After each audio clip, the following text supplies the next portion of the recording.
ஒரு நிறுவனத்தின் தலைவருக்கு தன் நிறுவனத்தில் சில தவறுகளால் 50 கோடி நஷ்டம் ஏற்பட்டுவிட்டது.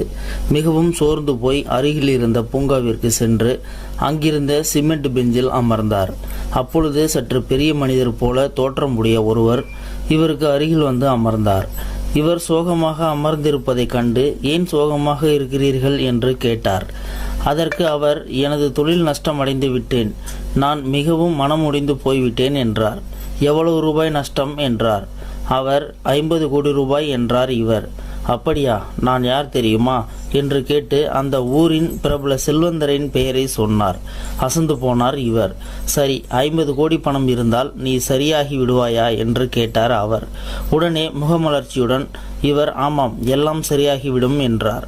பின் அந்த செல்வந்தர் ஒரு செக் புத்தகத்தை எடுத்து கையெழுத்திட்டு இவரிடம் நீட்டி, இந்தா, இதில் 500 கோடிக்கு செக்கு, நீ கேட்டதை விட 10 மடங்கு அதிகமாக கொடுத்திருக்கின்றேன், எல்லாவற்றையும் சமாளி, ஆனால் 1 வருடம் கழித்து இந்த பணத்தை எனக்கு திரும்பி கொடுத்து விட வேண்டும். அடுத்த வருடம் இதே நாளில் இங்கே நான் காத்திருப்பேன் என்று சொல்லிவிட்டு செக்கை இவர் கைகளில் திணித்துவிட்டு சென்றார் அவர்.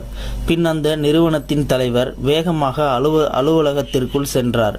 தன் அறைக்குள் சென்று அந்த செக்கை தனது பீரோவில் வைத்து பத்திரமாக பூட்டினர்.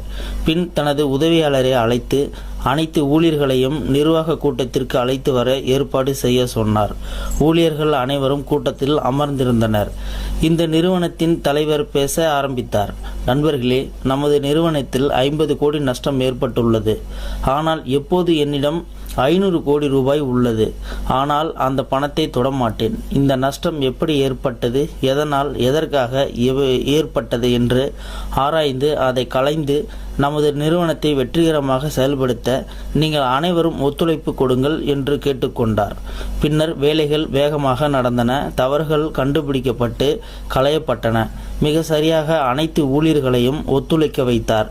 அவருடைய பேச்சு, மூச்சு, செயல், சிந்தனை, தூக்கம் அனைத்தும் அவருடைய தொழிலை பற்றியே இருந்தது. மிக சரியா 1 வருடம் கழிந்தது. கணக்குகள் அலசப்பட்டன. மிக சரியா 550 கோடி ரூபாய்கள் லாபம் ஈட்டியிருந்தது.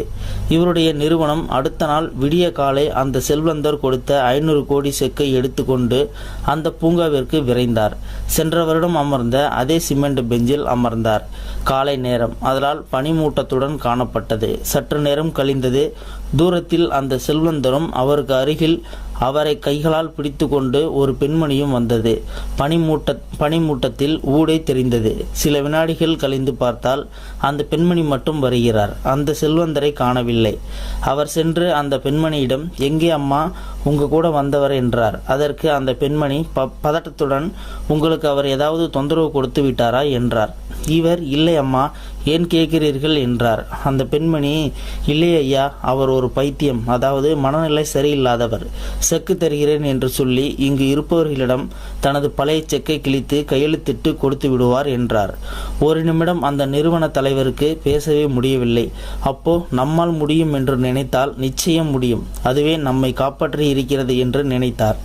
இதிலிருந்து நாம் தெரிந்து கொள்ள வேண்டியது என்னவென்றால், எந்த ஒரு விஷயமும் நம்மால் முடியும் என்று முதலில் நாம் நம்ப வேண்டும். அப்போதுதான் நாம் நமது வாழ்வில் முன்னேற முடியும்.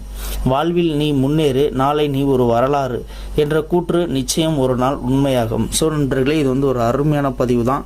இந்த பதிவு பார்க்குற நீங்களும் இந்த பதிவு பற்றின கருத்துக்களை கீழே இருக்கிற கமெண்ட் செக்ஷனில் மறக்காமல் சொல்லுங்கள். இந்த பதிவு பிடிச்சிருந்தா உங்கள் ஃப்ரெண்ட்ஸுங்களுக்கும் ஷேர் பண்ணுங்கள். அப்படியே நம்ம சேனலை மறக்காமல் சப்ஸ்கிரைப் பண்ணிக்கோங்க. மறக்காமல் பெல் சிம்பிளையும் கிளிக் பண்ணிக்கோங்க. நன்றி, வணக்கம்.